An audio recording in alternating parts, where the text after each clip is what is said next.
तो जान लो हमारा हाल इसलिए होता कि मेरा चेहरे से पसीना बहता, चेहरा सुर्ख लाल हो जाता, दोनों पाँव कांपता, इसलिए कि हम सिर्फ नमाज में नहीं खड़े होते हैं, बल्कि जब हम नमाज में खड़े होते हैं तो ये एहसास करते हैं कि हम अपने मालिक के सामने खड़े होते हैं। ये है नमाज। लेकिन अभी के नमाजी कैसे हैं? नमाज में खड़े हैं, अल्लाहु अकबर कहकर और सोच रहे हैं किससे लेना है, किसको देना है, किससे पैसा मांगना है, किससे चीटिंगबाजी करना है, किसके पास जाके फिर झूठ बोलकर अपना इनकम कर लेना है। ये नमाज में ही ये बना लेता है पूरा फार्मूला, अपना प्रोग्राम। ये नमाज का कोई माने नहीं। हजरत अली रज़ी अल्लाह ताला अन्हु যখন নামাজে দাঁড়াতেন তিনি কপাল দিয়ে ঝরঝর করে ঘাম বেরোতো, মনে হচ্ছে বর্ষায় বৃষ্টিতে দাঁড়িয়ে আছে, এত ঘাম বেরোতো, আর চেহারা একবারে লাল হয়ে যেত, ভয়েতে লাল হয়ে যেত, আর দুই পা থরথর করে কাঁপতো। তো লোকে জিজ্ঞাসা করলো সাহাবা কারামরা যে হুজুর প্রত্যেকটা নামাজের মধ্যে আপনার এই হাল কেন হয়? আপনার মাথা দিয়ে পা হুহু করে মাথা দিয়ে ঘাম বেরোয়, মনে হচ্ছে বৃষ্টিতে আপনি দাঁড়িয়ে আছেন, আপনার চেহারা লাল হয়ে যায়, আপনার দুটো পা থরথর করে কাঁপতে থাকে, তার কারণ কি? হযরত আলী বলছেন যে এক চাকর গোলাম যখন নিজের মালিকের সামনে দাঁড়ায় তার জানে কত ভয় এসে যায়। একটা সাধারণ চাকর আর একটা সাধারণ গোলাম একটা নিজের সাধারণ মালিকের সামনে যখন দাঁড়ায় তার জানে কত ভয় থাকে। আর আমি তো আসমান জমিনের মালিকের সামনে দাঁড়াই, আমি শুধু নামাজে দাঁড়াই না, আমার চেহারা বদলে যায়, আমার মাথা দিয়ে ঘাম ছাড়ে, আর আমার দুটো পা কাঁপে।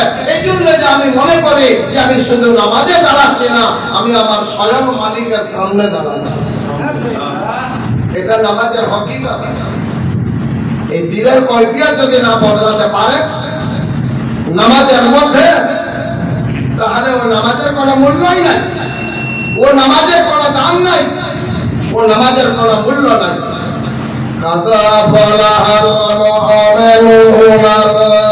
सुनिए अल्लाह ने क्या कहा। नमाज तो बिल्कुल हक है, लेकिन कौन नमाजी नमाज में फतह पाएगा? নামাজ যে সত্য আছে, হক আছে, কিন্তু কোন নামাজির নামাজের মধ্যে তার জয় হবে এটা আল্লাহ কোরআনের মধ্যে বলে দিয়েছেন স্পষ্ট ভাবে। কোরআন में अल्लाह ने कह दिया बिस्मिल्लाहिर रहमानिर रहीम कादा फलाहल मुमिनुन कादा फलाहल मुमिनुन फलाह पाई ईमान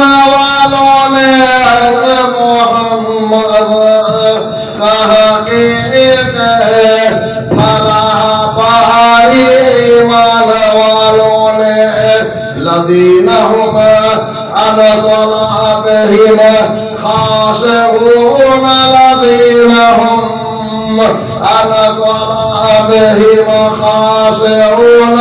वो जो नमाज अपनी में खशू करते हैं मोहम्मद, वो जो ऊपर नमाज अपनी में खशू करते हैं, अल्लाह से डरते हैं। अल्लाह ने कहा जो इंसान नमाज में हमसे खशू करेंगे, डरेंगे, वो नमाज में फला पाएगा। আল্লাহ বলছেন যে ব্যক্তি নামাজের মধ্যে আমাকে ভয় করবে সেই ব্যক্তি তার নামাজের মাধ্যমে তার জয় হবে, তার জয় হয়ে যাবে। কার দিলের মধ্যে আল্লাহর ভয় থাকে, কার জানের মধ্যে আল্লাহর ভয় থাকে, কার रूहेर মধ্যে আল্লাহর ভয় থাকে। किसके दिल में अल्लाह का डर रहता है और किसके जान में अल्लाह का डर रहता है, किसके रूह में अल्लाह का डर रहता है। बस अजान हुआ नमाज पढ़ लो, ऐसा कोई मसला नहीं। नमाज पढ़ने का भी मसला है, नमाज पढ़ने का भी मसला है। अगर थोड़ा सा वजू करने का भी मसला है, अगर थोड़ा सा नापाकी रहे वजू बना लो, और ज्यादा नापाकी रहे तो वजू से होगा काम, गुस्ल करना होगा। ज्यादा नापाकी तो वजू से काम निकाल रहे हो, वो नहीं हो सकता है। अगर थोड़ा ना बाकी रहे तो वजू बना लो, पाक हो जाएगा। ये मसला है। और ज्यादा ना बाकी रहे तो गुस्ल करना पड़ेगा, वजू से काम नहीं चलेगा। अरे बाबा वजू करारो तरीका আছে, আর वजू করার বিষয়ে মশলা আছে। অল্প না বাকি থাকলে वजू করে নাও, আর বেশি না বাকি থাকলে वजूতে কাজ চলে যাবে, তখন তো গুসল করতে হবে। এরা গুসলের বাকি ওযুর মাধ্যমে সেরে দিচ্ছে, গুসলের বাকি ওযুর মাধ্যমে সেরে দিচ্ছে। তাই বলছে ও তুমি গরিব মানুষ আছো না, তুমি অভাবী মানুষ আছো না, কোন রকমে কুরবানি দিয়েছো, কোন রকমে খেলে খুঁটে চেষ্টা করে কষ্ট করে একটা পশু এনেছো কুরবানি করতে, এরপরে ঝামেলা তোমার আর থাকবে না। ওই পশুতে কুরবানিও করে দাও, আর ওই পশুতে তুমি তোমার ছেলে মেয়ের আকিকাও করে দাও। যে বলছে তাকে ধরে আমার কাছে নিয়ে আসো, আমি তাকে জিজ্ঞাসা করি কোন হাদিসে লেখা আছে আর কোন কোরআনের কোন পাতায় লেখা। একটা জানোয়ার কুরবানির নিয়তে আনা হয়েছে, আর সেই জানোয়ারকে তাকেই ফতোয়া দিচ্ছে যে ওকে আকিকাও করে না। ওকে জিজ্ঞাসা করুন, মনে হয় যে কুরবানির নিয়তটাও জানে না আর আকিকার নিয়তটাও জানে না। যদি জানতো তাহলে এই কথাটা কোনোদিন বলতো না, কোনোদিন বলতো না। আরে বাবা, নিয়ত জানাজার নামাজ যখন হয় তো নিয়তের সময় হেঁকে দেয় না, বলে যে এটা বাচ্চা মানুষদের জানাজা, বলে তো এটা বয়স্ক মানুষদের জানাজা, তারপরে বলে এটা মেয়ে মানুষের জানাজা। এটা বলে দিতে কেন হয়, কেন বলে দিতে হয়? আরে বাবা, নিয়তের মধ্যে পার্থক্য আছে, যার জন্য বলে দিতে হচ্ছে। এর মধ্যে পার্থক্য আছে। ও মনে হয় কুরবানির নিয়তও জানে না আর আকিকার নিয়তও জানে না। যদি জানতো এই কথাটা বলতো না। কুরবানির নিয়ত আল্লাহর ওয়াস্তে ইবাদতের জন্য আছে, আর আকিকার নিয়ত এটা সদকা আছে। আকিকার নিয়ত সদকা আছে। আপনি যদি ওই নিয়তটা যদি আপনি জেনে যান, আকিকার নিয়ত যদি জেনে যান, আপনি বলবেন এই কুরবানির সামনে আমি খাবোই না, খাবোই না। নিয়তের বই তো পাওয়া যাচ্ছে, দেখুন না, আমাকে বলা লাগবে কেন? দেখে নেন আমি কথাটা সত্যি বলছি কিনা। যদি আকিকার নিয়ত ভালোভাবে যদি জানতে পেরে যান, তাহলে আপনি বলবেন যে না আমি খাবো না, কুরবানির সামনে খাবো না। কি পথ দেখাচ্ছে, কি মানুষকে বুঝাচ্ছে। কুরবান আকিকার নিয়তের মধ্যে লেখা আছে যার নামে আকিকা করবেন, তো লেখা আছে জানি নামে করবেন। ছেলে মেয়ে যার নামে করছেন, কি ভাই ভাইপো যার নামে করছেন, আকিকা যার নামে আকিকা হবে তার নাম ধরে বলা হচ্ছে ওর মধ্যে আকিকার নিয়তের মধ্যে যে আল্লাহ সেই মানুষের হাড়ের বদলে এই পশুর হাড় দিচ্ছে, তার গোশের বদলে এই পশুর গোশ দিচ্ছে, তার চামড়ার বদলে এর চামড়া দিচ্ছি। খাবেন, খাবেন ওই শিরনি, খাওয়া হবে। ও গাধাকে বলুন যে আগে নিয়তটা পড়ে দেখ, এটা পাঁচ শিরনিকে তুমি কোন জায়গায় তুমি নিয়ে যাচ্ছ, কোথায় নিয়ে যাচ্ছ? আরে বাবা, ঘোলা পানি নাপাক পানি, সে পুকুরের পানি হোক কি সমুদ্রের পানি হোক, যদি ঘোলা পানি নাপাক পানি থাকে আপনি কি ওযু করবেন? আর ওই পানিতে ওযু করে কি আপনার পাকি হবে? পাক সাফ পানি চাই। কুরবানির গোশত শিরনি আছে, এটা শিরনি আছে। তো শিরনি নাপাক জিনিস, এই যে বলে দিলাম, আপনি দেখে নেবেন আকিকার নিয়তটা লেখা আছে কিনা। যদি বলা হয় যে এর হাড়ের বদলা হাড়, এর চামড়ার বদলা চামড়া, এর গোশের বদলা গোশ, রক্তের বদলা রক্ত, ও বাবা এটা কে খাবে? এমনি খালি সদকাটা বলে দেন যে এটা সদকা আছে, না আমরা সদকা খাবো না, সদকা খাবো না। সেম জিনিস আছে, আকিকা আর সদকা সেম জিনিস আছে, সেম। ওই জন্য সদকা সকলেই খায় না, কিন্তু আকিকার মধ্যে হুকুম আছে যার নামে আকিকা হবে তার বাপ মা খাবে না, এবং যার নামে হবে সেও পর্যন্ত তার খাওয়া চলবে না। কেন? তার চামড়ার বদলে চামড়া বলে দিয়েছে, তার গোশের বদলে গোশ বলেছে, তার হাড়ের বদলে হাড় বলে দিয়েছে। যার নামে আকিকা হয়তো সে কি করে খায়? নিজের হাড় নিজের জীবনে হয় কখনো? তাহলে কোন কি হিসাবে বলে দিল ওই পশুটাকে আকিকা করে দাও? একেবারে নাদান বললে হবে না, হালকা কথা হয়ে যাবে। আল্লাহ ওই মানুষটাকে গাধা বলে দিয়েছে। সূরা জুমা পড়ি, ওই মানুষটাকে আল্লাহ গাধা বলেছে, যে পড়েও বুঝে না, বুঝিয়ে দিলেও বুঝে না, দেখেও মানে না, ওকে গাধা বলে দিয়েছে আল্লাহ। পড়াশোনা করার পরও মূর্খদের মতন কথাবার্তা বলে আল্লাহ তাকে গাধা বলে দিয়েছে কোরআনের মধ্যে। 28 পারা সূরা জুমার মধ্যে আল্লাহ পাক বলছেন কুল ইয়া আইয়ুহাল্লাযীনা হাদু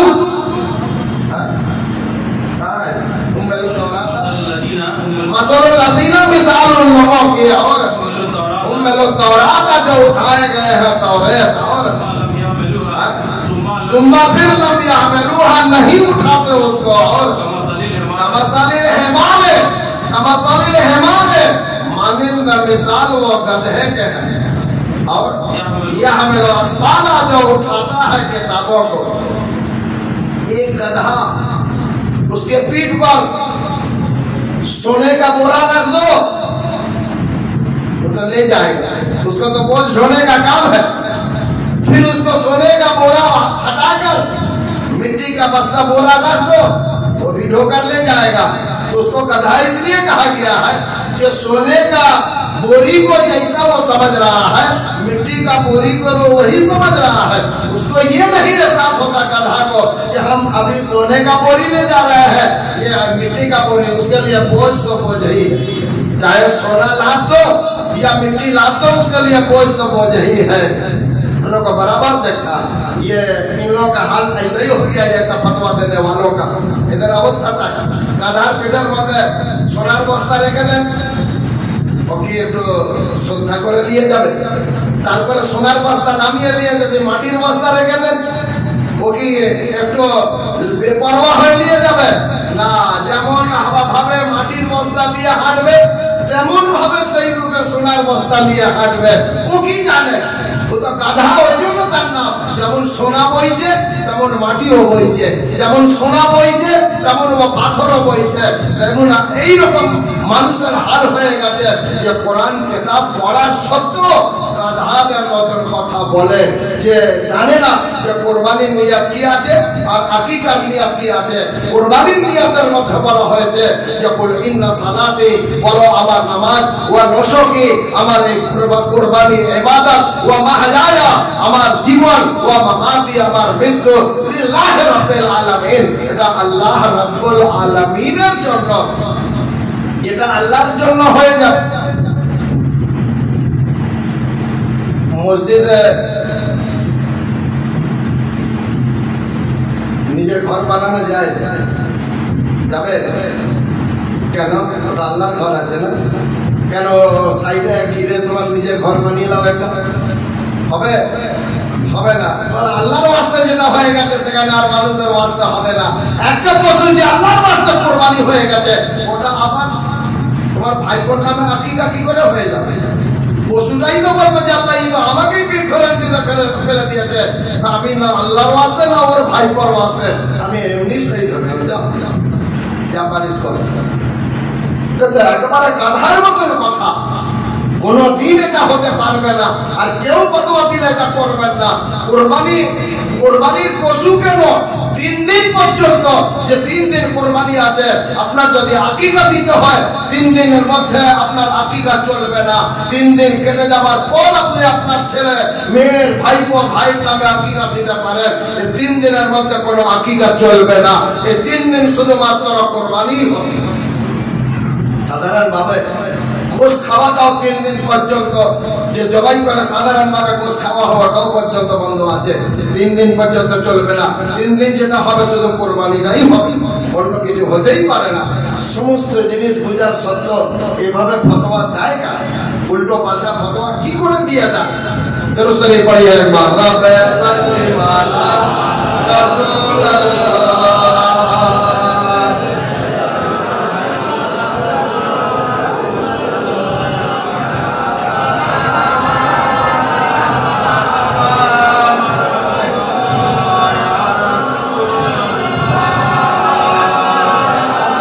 आमीन अल्लाहुम्मा आमीन।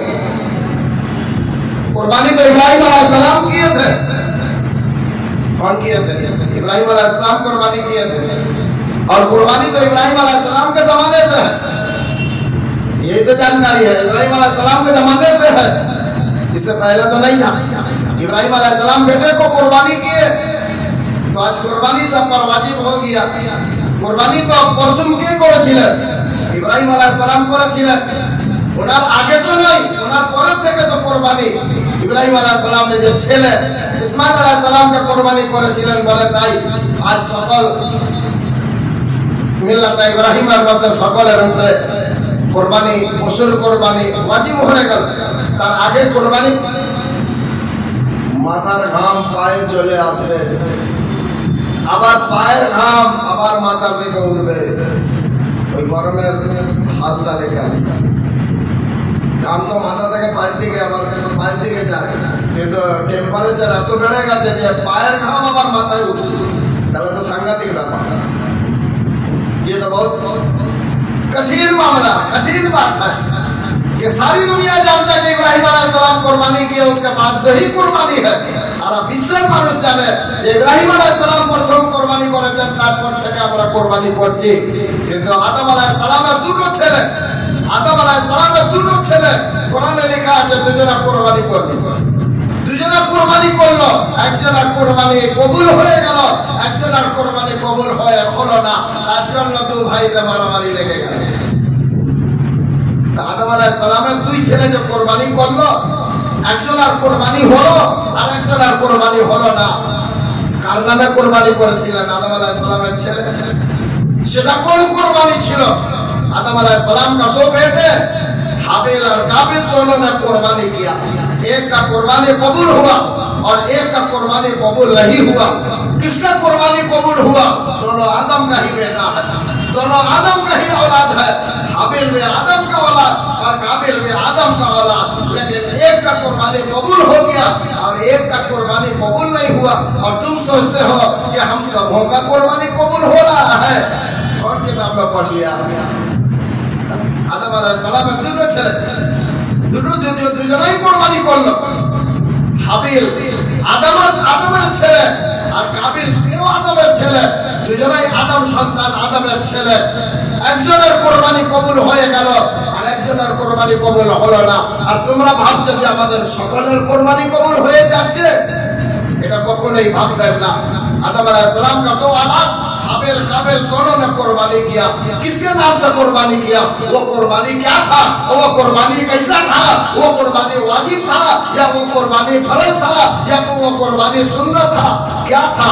कुरान खोल के देखिए, कुरान में लिखा हुआ है वक़ालू अलैहिमा नबा वक़ालू अलैहिमा नबा बलाए आदम वक़ालू अलैहिमा नबा बलाए आदम।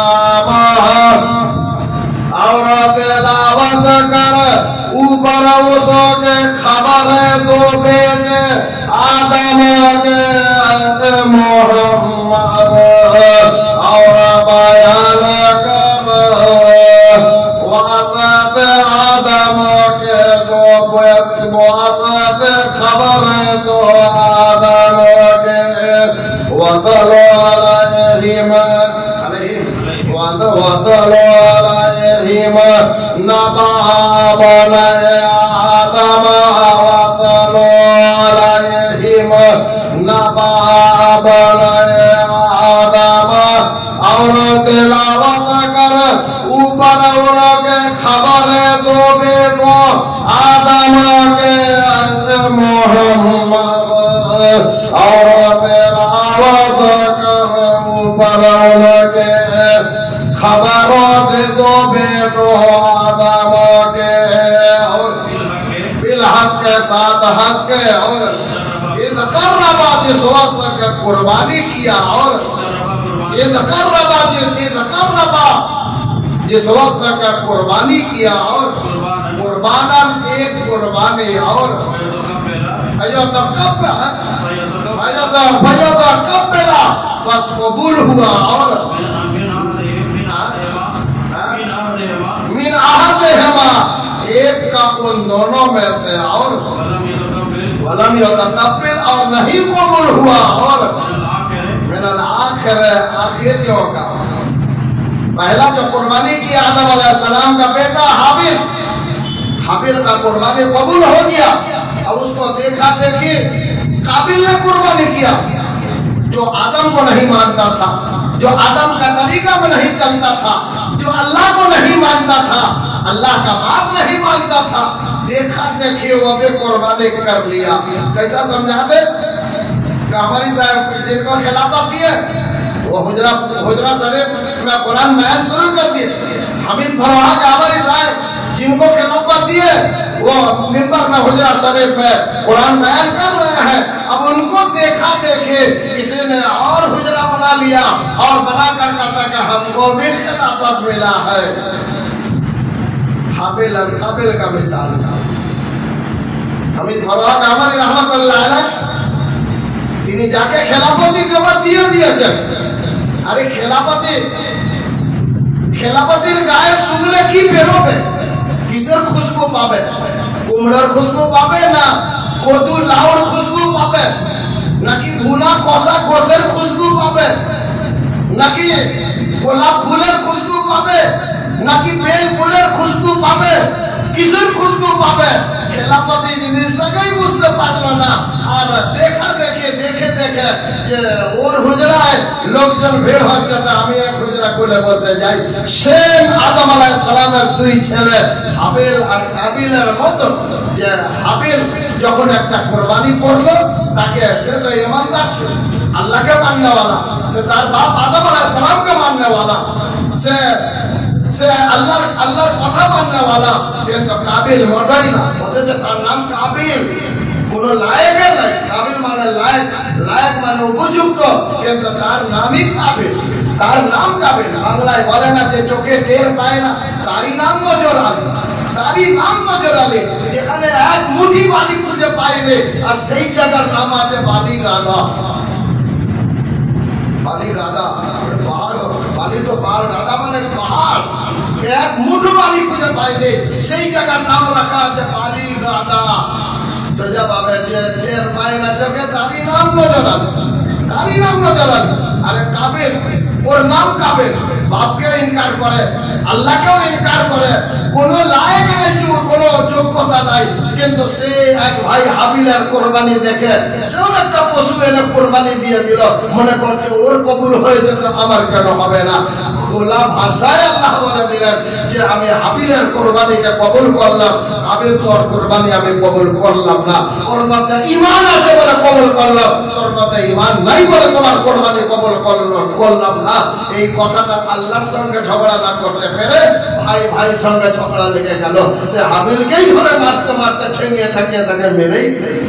যদি আল্লাহকে স্বয়ং পেত তো ও আল্লাহর সঙ্গেই মারপিট করে নিত, আল্লাহর সঙ্গেই ঝগড়া করে নিত। ঝগড়া করার মানুষ আল্লাহর সঙ্গে তৈরি হয়ে থাকে।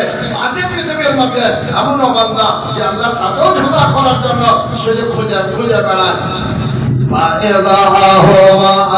সূরা ইয়াসিনের তেলাওয়াতের মধ্যে একটু আগেই তো পড়লাম,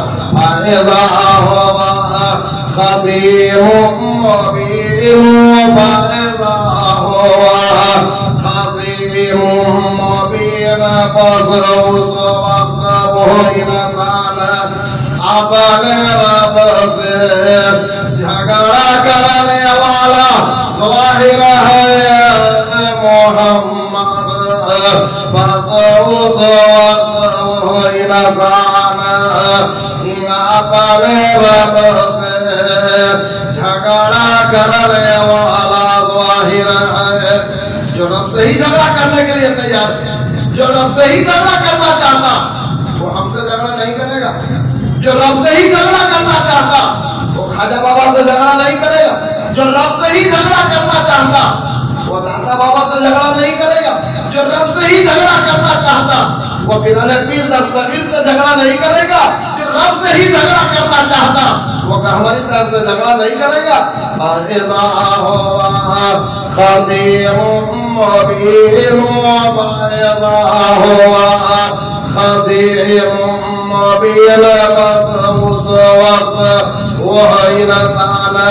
अपने रब से झगड़ा करने वाला है ज़ाहिर मोहम्मद, बस उस वक्त इंसान अपने रब से झगड़ा करने वाला ज़ाहिर है। वलरब लना मसलन लोग কেন বিভ্রান্তিতে পড়বে না? মিসাল একেবারে হুবহু ওই রকম বয়ান করতেও আরম্ভ করে দিয়েছে, ওই রকম গলাও তৈরি করে ফেলেছে। লোক মনে করছে তাহলে সত্যি তো, তাহলে ও বউ তো খেলাপতি পাওয়া গিয়েছে। একবারে টু কবিতার গলা বানিয়ে নিয়েছে আর তার সুর বানিয়ে তার মতন করণ করছে, বয়ান করছে। लोग क्यों नहीं गुमराह हो? उनके जैसा गला बना लिया और उनके जैसा गला बना कर वो उनके गले में वो कुरान बयान भी करने लगा। आदमी गुमराह क्यों नहीं होगा? कैसे हुआ द्वारा बालाना मसाला, द्वारा बालाना मसाला और बयान करता है वासद हमारे मिसाल मोहम्मद और बयान करता है वासत हमारे मिसाल। उनके मिसाल बयान भी करता, सब कुछ करता, मिसाल बयान करने से नहीं होता। मुतुल बयान करने ही शुरू हो ना। जिनका खिलाफत है उनका रोशनी है, जिनका खिलाफत है उनका रोशनी है। और खिलाफत का जो रोशनी है, खिलाफत तो मोहम्मद का है और खिलाफत का जो रोशनी है वो मोहम्मद ही है। खिलाफत का रोशनी भी मोहम्मद है। हर दर्द के दवा है सल्ले अला मोहम्मद, तावीज़ हर बला है सल्ले अला मोहम्मद। जिसके नाम से बला भाग जाए, जिसके नाम से बला भाग जाए वो कमजोर थे, वो कमजोर थे। जिसके नामे मुसीबत पा लिए जाए, मोहम्मद नामे मुसीबत पा लिए जाए, बला मुसीबत पा लिए जाए, सही ना कि दुर्बल छिलें। जिसके नाम से बीमारी भाग जाता, वो खुद बीमार पड़े थे। जो आखिरी जहर संभा, आखिरी बुध मनाते हैं, कहते हैं कि आप बीमार पड़ गए थे और आखिरी बुध के दिन आप बीमारी से शफा पा गए। जिसके नाम से बीमारी भाग जाता वो बीमार पड़ गए थे। ये ईमान का कमजोरी है, ये ईमान टलमलाता हुआ ईमान है। इस ईमान का कोई मुकम्मिल कोई मुकाम नहीं है कि जिनके नाम से बीमारी भाग जाए कहते हैं कि वो बीमार पड़ गए और आखिरी चाहत संभव मनाते हैं। मानो रबीउल अव्वल से पहले आखिरी बुध मनाते हैं, फतिहा करते हैं। क्या चीज का फतिहा है भाई? बोले आप बीमार पड़ गए थे, 3 दिन बीमार थे और आज के दिन बुध के दिन आखिरी बुध को आप बीमारी से शफा पाए, बीमार पड़ गए। যার নামে বিমারি পালিয়ে যায়, যার নামে রোগ পালিয়ে যায়, সে নাকি বিমার হয়ে গিয়েছিলেন, অসুস্থ হয়ে গিয়েছিলেন আর তার নামে আখিরি বুধ মানানো হয়, আখিরি বুধ মানানো হয়। আখিরি বুধ এটা আমাদের বাংলা মুসলমানের মধ্যে যারা দর্জি লাইনে কাপড়ের লাইনে আছেন তারা এটাকে বেশি পালন করেন। আখিরি বুধে বেশি মিষ্টি এনে ফাতিহা করে, মিষ্টি বিলি করে। কেন? আগে বুঝো যে কিসের জন্য। এই কথার কোনো হাদিস নাই, এই কথার কোনো ভিত নয়, এই কথার কোনো দলিল নয় যে কথার জন্য তুমি মিষ্টি বিলি করছো। যে আল্লাহ নবী নাকি তিনি বিমার পড়ে গিয়েছিলেন, 3 দিন ধরে অসুস্থ ছিলেন আর ওই আখিরি বুধের দিনে উনি বিমারি থেকে মুক্তি পেয়েছেন, সুস্থ হয়েছেন। যার নামে বিমারি পালায় সে বিমার পড়েছেন। হর দর্দ কি দওয়া হ্যায় सल्ले अला मोहम्मद, हर दर्द की दवा है सल्ले अला मोहम्मद, तावीज़ हर बला है सल्ले अला मोहम्मद, तावीज़ हर बला है सल्ले अला मोहम्मद। अरे जिनके नाम से मोहताजी दूर हो जाता है वही फटा हुआ कुर्ता पहने, बिल्कुल गुर्बती था उनको और बिल्कुल उनको गरीबी था, फकीरी था कि वो उनको खाने को नहीं मिला। जिनके नाम से मोहताजी दूर हो रहा है उन्हीं को मोहताजी आ गया था। इतना मोहताजी आ गया कि नया कुर्ता भी नहीं मिला,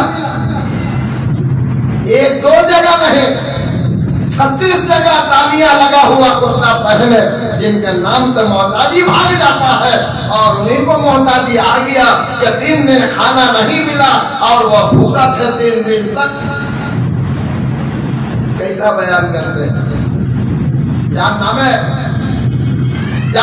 अभाव सोने जाए, मोहम्मद नामे अभाव सोने जाए, तार ना की अभाव पड़े गई 3 दिन तो खेते पायनी আর 36 জায়গা ছেঁড়া জামা পরেছে। এ কথার কোনো দলিল নাই, এ কথার কোনো প্রমাণ নাই। যদিও কেউ দেখায় যে এটা হাদিসে আছে, তার বানানো হাদিস আছে, তার তৈরি করা নিজস্ব তৈরি করা হাদিস আছে, এটা নবী পাকের হাদিস নয়, এটা কখনো হতে পারে না। नबी को अल्लाह ने मोहताज नहीं बनाया था, मोहम्मद को अल्लाह ने मोहताज नहीं बनाया था। हाँ, मोहम्मद को अल्लाह ने फकीर पाया था, मोहताज नहीं पाया था। मोहम्मद के नाम से मोहताजी दूर हो जाएगा और मोहम्मद को मोहताजी आ गया था, यह कभी नहीं हो सकता। मोहम्मद नामे अभाव दूर हो जाए और मोहम्मद अभाव हो गया, अल्लाह मोहम्मद के फकीर পেয়েছেন, যিনাকে অভাবী বলেন নাই, যিনাকে বলছেন যে আমি ফকির পেয়েছি, যিনাকে আমি ধনী করে দিলাম, তার ফকিরের মধ্যে অভাব নয়। আলাম ইয়াদে ওয়াজাদাকা আলাম ফাগানা ওয়াজাদাকা আলাম ফাগানা और पाया तुझको फकीर पसंद किया मोहम्मद, और पाया तुझको फकीर पसंद किया। अल्लाह ने कहा मोहम्मद को फकीर पाया और मोहम्मद को हमने गनी बना दिया। मोहम्मद का हमें फकीर पेला এবং मोहम्मद का धनी बानिए दिला। जब मोहम्मद को फकीर पाया और मोहम्मद का फकीरी को जब अल्लाह ताला ने हटा रहा था उनको धनी गनी बनाने के लिए, तो अल्लाह ने मोहम्मद का फकीरी को क्या किया?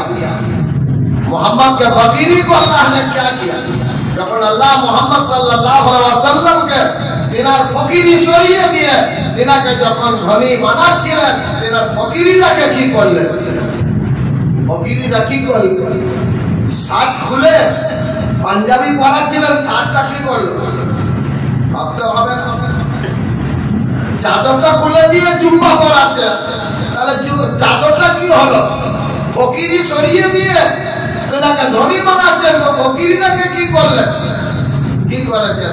তামাম আউলিয়া আল্লাহরা মোহাম্মদের ফকিরিকে যখন আল্লাহ সরিয়ে তিনাকে ধনী করছেন, তো তামাম আউলিয়া আল্লাহরা আল্লাহর কাছে ফরিয়াদ করে, আল্লাহর কাছে দাবি করে, সওয়াল করে বললেন যে আল্লাহ মোহাম্মদকে তুমি ধনী বানিয়ে দাও আর মোহাম্মদের ফকিরি আমরা সকল আউলিয়া আল্লাহদেরকে দিয়ে দেব। আলহামদুলিল্লাহ।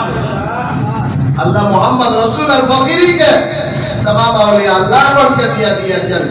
अल्लाह ने मोहम्मद का फकीरी जब हटा रहा था तो मोहम्मद का फकीरी को हटा रहा था उनको गनी बनाने के लिए, तो तमाम औलिया अल्लाह खड़े हो गए कि अल्लाह मोहम्मद को गनी बना दे, लेकिन मोहम्मद का फकीरी को हम सब वलियों को दे दिया जाए, हम सब वलियों को दे दिया जाए। ऐसा ना समझे कि मोहम्मद का फकीरी में, फकीर तो लोग मोहताजी को करते हैं, फकीर माने मोहताज। मोहम्मद के फकीरी में कोई मोहताजी नहीं है, सबके फकीरी में मोहताजी है, लेकिन मोहम्मद के फकीरी में मोहताजी नहीं है, बल्कि मोहम्मद के फकीरी में बादशाही है। मोहम्मद के फकीरी में बादशाही है। हम किसी जगह पढ़े नहीं है, हम किसी मकतब में पढ़े नहीं है, हम किसी स्कूल कॉलेज में पढ़े नहीं है, लेकिन कुरान का तिलावत कर रहे हैं, कुरान का बयान कर रहे हैं, कुरान का तफसीर कर रहे हैं। जब मकतब में पढ़ा नहीं, इल्म आया कहाँ से? जब मदरसे में पढ़ा नहीं तो ये इल्म आया कहाँ से? हमको मकतब और मदरसा में पढ़कर ये इल्म नहीं आया, बल्कि जो हमको कुरान का इल्म मिला ये मोहम्मद का फकीरिया से मिला, मोहम्मद का फकीरिया से मिला। আমি মাদ্রাসায় পড়াশোনা করিনি, আমি মাকতাবের মধ্যে পড়াশোনা করিনি, কিন্তু কোরআন যে ঝড়ের মতন পড়ছে আর কোরআনের তাফসীর যে ঝড়ের মতন বয়ান করে যাচ্ছে, কোথায় থেকে পেলাম? মাদ্রাসায় যখন পড়াশোনা করেনি, আমি ইলম পেলাম কোথায় থেকে? মাক্তাবার মধ্যে যখন পড়াশোনা করলাম না, ইলম আমি কোথায় পেলাম? আমি মোহাম্মদ রাসূলের ফকিরি থেকে আমি এই ইলমটা পেলাম, যেটা হযরতে ইমামে হাসান বলছিলেন, যেটা হযরতে ইমামে হুসাইন বলছিলেন। কোন জায়গা পড়াশোনা করেন ইমামে হাসান ইমামে হুসাইন, কোন জায়গা পড়াশোনা করেন, কোন জায়গা পড়াশোনা করেননি, অথচ ঝড়ের মতন কোরআন বয়ান করে যাচ্ছেন। লোকেরা জিজ্ঞাসা করছে যে হাসান আপনি এই ইলম কোথায় পেলেন, আর হুসাইন আপনি এই ইলম কোথায় পেলেন? হাসান হুসাইন বলছেন যে মাকতাব থেকে পাইনি, মাদ্রাসা থেকে পাইনি, আমি আমার নানার ফকিরি থেকে আমি পেলাম, আমার নানার ফকিরি থেকে পেলাম। হযরত ইমাম হাসান मकतब में नहीं पढ़े थे, जरूरत ही नहीं है मकतब में पढ़ने का। हजरत इमाम हुसैन मदरसा में नहीं पढ़े थे, कोई जरूरत भी नहीं है मदरसा में पढ़ने का। इसलिए कुरान बयान करने के लिए और कुरान का इल्म लेने के लिए कोई मकतब में पढ़ने का कोई जरूरत ही नहीं है, बल्कि मुकाम इब्राहिम में बैठकर और मोहम्मद का फकीरी ले लो। मुकाम इब्राहिम में बैठकर मोहम्मद का फकीरी ले लो। वत्तखिज़ु मिन मक़ाम इब्राहिम खलील, वत्तखिज़ु मिन मक़ाम इब्राहिम मुसल्ला, और पकड़ो मुकाम इब्राहिम में मुसल्ला। मगर मकतब में पढ़े अगर कुरान बोलना है तो मुकाम इब्राहिम में बैठ जाओ, मुकाम इब्राहिम में बैठ जाओ। जिनका सवाल है जी कि शरीयत में मुकाम इब्राहिम का काबा में, बिल्कुल सही बात है। शरीयत में जो मुकाम इब्राहिम में, शरीयत में जो मुकाम इब्राहिम काबा में है, उस मुकाम इब्राहिम में इब्राहिम अलैहिस्सलाम का पिंडली का नक्शा रखा हुआ है। शरीयत में जो मकाम इब्राहिम काबा में है, उस मकाम इब्राहिम में इब्राहिम अलैहिस्सलाम का दोनों पिंडली का नक्शा रखा हुआ है। और तरीकत में जो मकाम इब्राहिम है, उस मकाम इब्राहिम में इब्राहिम अलैहिस्सलाम का खुद पिंडली रखा हुआ है, नक्शा नहीं पिंडली रखा हुआ है। यौम युक्शफ़ु अन साक़िन, जिस दिन के खोला जाएगा पिंडली से, और वयुदअूना इला सुजूद, और बुलाए जाएंगे तरफ सजदे के। तरीकत में मकाम इब्राहिम ढूंढो, और तरीकत का मकाम इब्राहिम अगर मिल जाए, तुमको मकतब में पढ़ने का जरूरत नहीं है, तुमको मदरसे का पढ़ने का कोई जरूरत नहीं है। मुकाम इब्राहिम में बैठ जाओ और मोहम्मद का फकीरी ले लो। मुकाम मोहम्मद का फकीरी जिसको मिल गया, उसको पूरा कुरान का इल्म मिल गया। जो हजरत इमाम हसन पढ़ते थे, जो हजरत इमाम हुसैन पढ़ते थे, नाना के अपने फकीरिया से पाए है। हम भी फकीर, मेरे पास है क्या? हम भी तो फकीर है। किससे मिला हमको फकीरी? है तो मोहम्मद का फकीरी, लेकिन मिला कहाँ से हमको? इमाम हसन को तो नाना से मिला था, इमाम हुसैन को तो नाना से मिला था। इसलिए इमाम हसन हुसैन कहते हैं नाना के अपने फकीरिया से पाई है, नाना के अपने फकीरिया से पाई है। उनको नाना से मिला, मोहम्मद का फकीरी उनको नाना से मिला। हम तो नाना से नहीं कर पाएंगे, हम तो नाना से नहीं कर पाएंगे। इसलिए कि इस जमाने में अल्लाह ताला ने हमारे बाप का, हमारे साहिब को वक्त का इमाम और मोहम्मद का फकीरी देकर उनको मोहम्मद का फकीर बनाकर बैठा दिया। हम अपना नाना से नहीं कर सकते, मोहम्मद का फकीरी हम अपना नाना से नहीं ले सकते हैं। मेरे नाना का पास क्या था? मेरा नाना राजमिस्त्री का काम करते थे, जानते हैं? मेरा नाना राजमिस्त्री का काम करते थे। तो अपने नाना से मोहम्मद का फकीरी कहाँ से ले? नहीं ले पाए, नहीं ले पाए, बिल्कुल नहीं ले पाए। इमाम हसन इमाम हुसैन को अपने नाना से लिए, हम अपना नाना से नहीं लिए। अल्लाह ताला का ये लाख लाख पुत्र है जो हमारे बाप का हमारे साहिब को मोहम्मद का फकीर दे दिया था। हम नाना से नहीं, हम अपने बाबा से फकीर